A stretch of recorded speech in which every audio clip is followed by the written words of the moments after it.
Hello everyone, welcome back to Indiana Kayak Fishing Journal. The footage I have for you today is from Sunday, January the 16th. My dad and I decided to go out on the river in the canoe and target some northern pike and some saugeyes. That particular Sunday, the temperature actually only got up to about 32 degrees. So what that means is basically the temperature is going to start the day colder than that. It's going to rise throughout the course of the day. It's going to touch 32 degrees for an hour or two. And then as soon as the sun starts to go down, that temperature is going to drop back off again. And that's exactly what happened. You know, it barely touched 32 degrees over the course of the day. And it was below freezing the entire time we were out on the water. So our rods and our reels were freezing up basically the whole time we were out there. But despite that, we ended up catching some really nice northern pike and some really nice saugeyes, including the biggest one that I have ever personally seen. So we had a great day on the water. You guys are really going to enjoy this footage. But before we get into that footage, what I wanted to do is I wanted to take a minute just to talk briefly about safety. I'm not doing this to try to make fun of this guy. I'm going to be doing this because I'm genuinely concerned for the people that watch this channel and that for people that kayak fish in the winter in general. So I got a Facebook message from a guy that I do not know, basically telling me that he had seen one of my videos and then he had decided to go out on a 50-degree day in February and do some kayak fishing on the rivers here in town. Basically what happened is he got on the water and he was trying to cross an eddy line through some fast water, and he ended up flipping his kayak and losing a bunch of gear and getting soaking wet and then having to leave for the day. So through asking some clarifying questions, there's just some big mistakes that this guy made that I want to bring to everybody's attention. That way you guys don't make these mistakes and pay for it, you know, with either gear or with your lives, honestly. You know, if you're kayaking in February, if something goes wrong and you get soaking wet, you can end up dying from it. So basically, like I said, he was on the water and flipped his kayak. Now, when I started asking him questions about it, this was the very first time that he had ever been in that kayak. So he had never been in that kayak before, had no experience in it. That's never a good idea. You know, when you get a new kayak, you want to take it out in decent weather, in warmer months, and just make sure everything's working the way you want to. You know, he said that the kayak was taking on a little bit of water through the scuppers, so he was talking about, you know, adding scupper plugs to it. That's something you should know before you go out in February and do kayak fishing. Another thing that he did was, you know, I asked him about what kind of clothing he was wearing. You know, basically he said it was a warm day out, so he was wearing jeans and then a cotton sweatshirt similar to what I'm wearing right now. So when he went in the water, he was completely exposed to 32 degree water. And then he had to hustle back to his truck and then turn his heater on full blast just to warm up again, which that's a really bad situation. Even if it's 50 degrees out, that water is still very cold and it's very dangerous. The one good thing that he did was he wore his life jacket, and that might have ended up saving him. He said it gave him enough buoyancy where he could grab his kayak and then kick his way back to shore and get out of there. So that's the one good thing that he did well. Now, a couple other things that I want to briefly mention that can be additional safety factors for you guys is, one, you know, either always go with somebody else, you know, don't go alone, or two, make sure that you tell somebody where you're going in case you do run into trouble. That way they know where to go and find you if you do run into trouble. So I said, I just wanted to bring that up. Like I said, not to make fun of the guy. You know, I have nothing against the guy, but I just want everybody to be safe, especially kayak fishing in the winter. It can be dangerous, and honestly, you could pay for it with a bunch of gear or you could pay for it with your life. So just be careful while you guys are out there.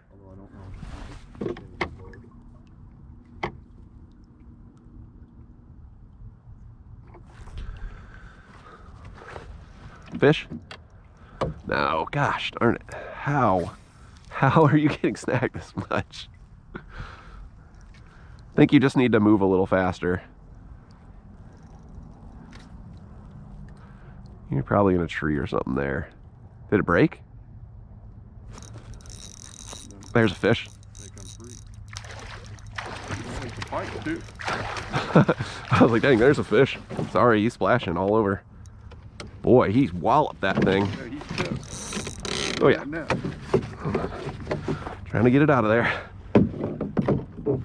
That's a nice pike too. It is. He's a lot bigger than the one. Oh, he's not hooked very good. Yeah, he is. He's in the corner of the mouth. He's got the bait all the way in his mouth though, which is never a good place to be with fluorocarbon.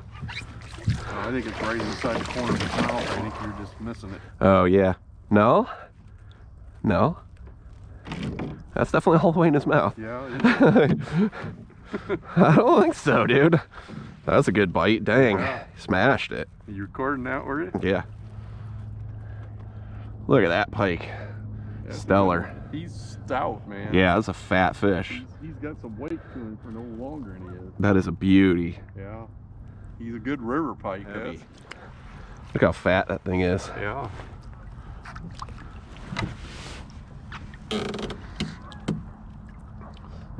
That is a spectacular fish. Never even really think that they were in here, would you? I wouldn't. I wouldn't have thought they were in here. There he goes. Not that many of them. I'm gonna have to retie. I'm gonna have to put a new body on. It's like destroyed everything that I had going there. You have to look at your picture. That's a good one. My stick? What? My stick? Yeah.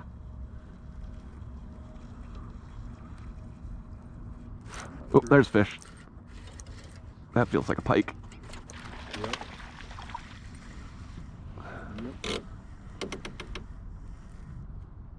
Oh, of course I'm hung up over here. Don't let him come in front of the boat. Smaller one. Where's the net? Oh, it's under. I can handle this one, this little guy. I don't even think I'm gonna net this one.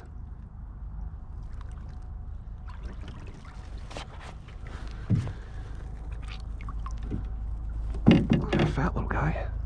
Oh yeah, river.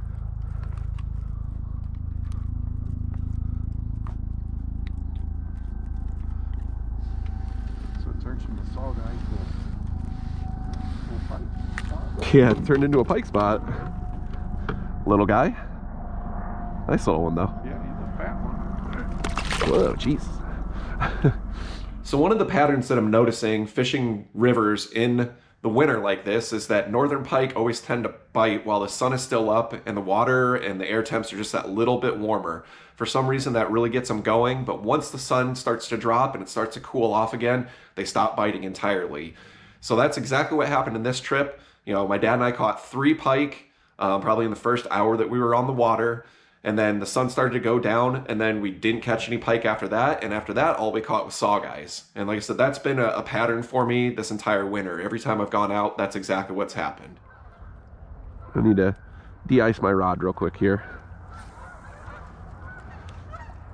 It seems like it does a little better as long as you keep moving with it, but when you stop, Yeah. it gets froze up really fast. Like when you get hung up. Well, like I just put it down to help you. Yeah.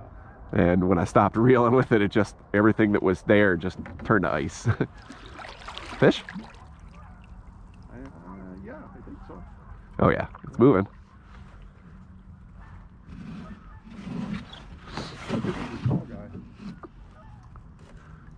Oh, who the hell knows?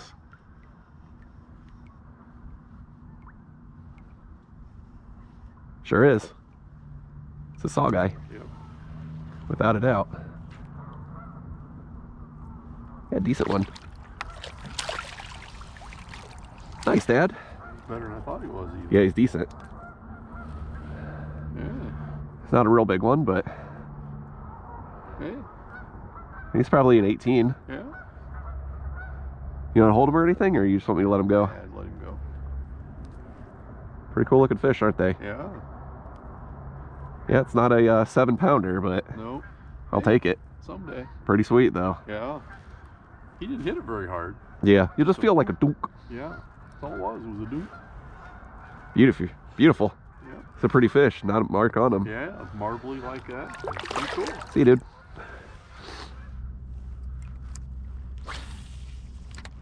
Oh. Oof. Close one. How big a tree is that?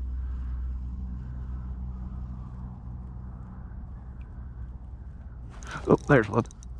That feels like a walleye.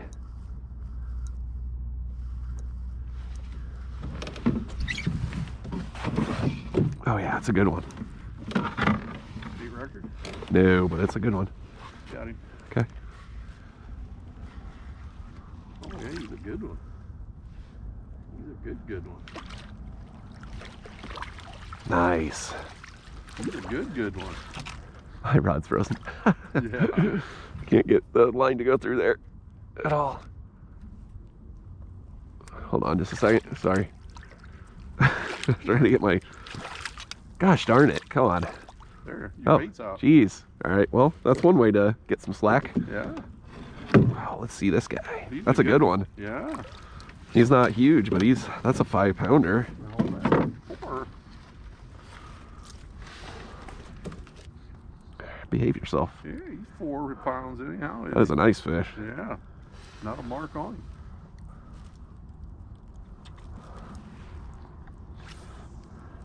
That's what we were after.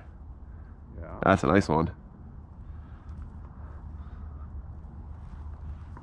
Yeah. Just like you said, just as it starts getting dark. Oh, come on. Don't do that shit. Come on. Golly. Look at that thing. Beast. How old fish you think them are? What? How old fish you think them are? 4 or 5 years. There he goes. Cool, man.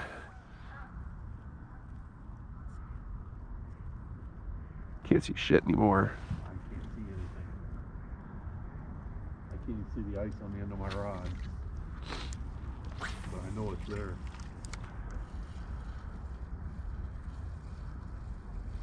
I can just hear it, feel it. Fish. Yeah. Oh man, I got bumped right there too. You got one? Yeah, I got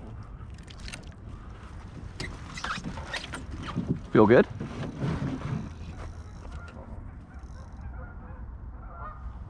Hand line him in?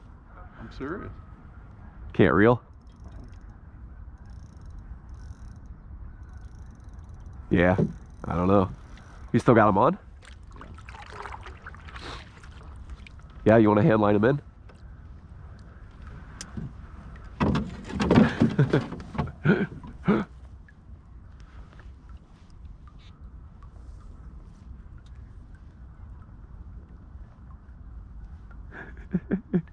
It's like fishing a tip up. Feel good, doesn't he? Yeah, it's a good fish. This is ridiculous. You know how ridiculous this is? Yeah, I do. It's a big old pike. Is it? I think so. If not, it's a world record saugeye.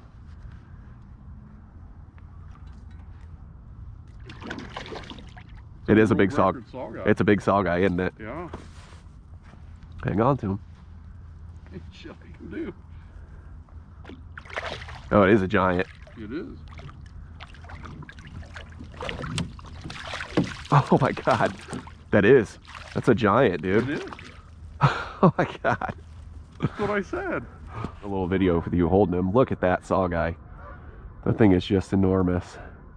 Look how fat it is. Can you turn it down so I can just see like how big it is? And like look how big that thing is.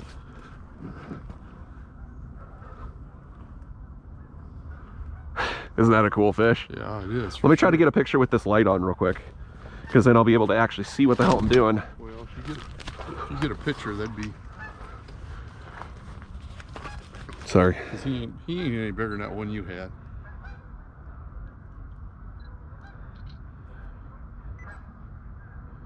Sorry, hold on a second.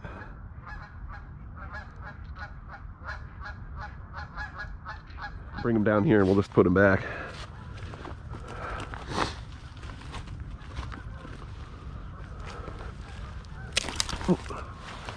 Oh, there he goes. He's good.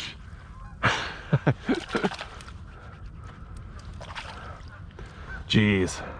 All right, well, that's going to do it for the video today. My dad and I decided that that fish was a great way to end the trip.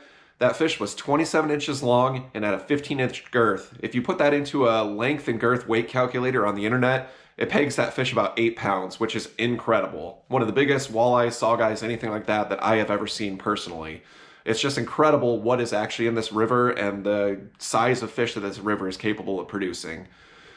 So another thing that kind of just helped us decide that we were going to end the trip is that it was just getting too cold to continue on. The rods and reels were freezing so bad that my dad had to hand line in that giant fish. and we just didn't want to continue at that point because we were just going to run into more problems than it was probably worth staying. So we decided to end on that incredible fish. Thank you everybody for watching this video.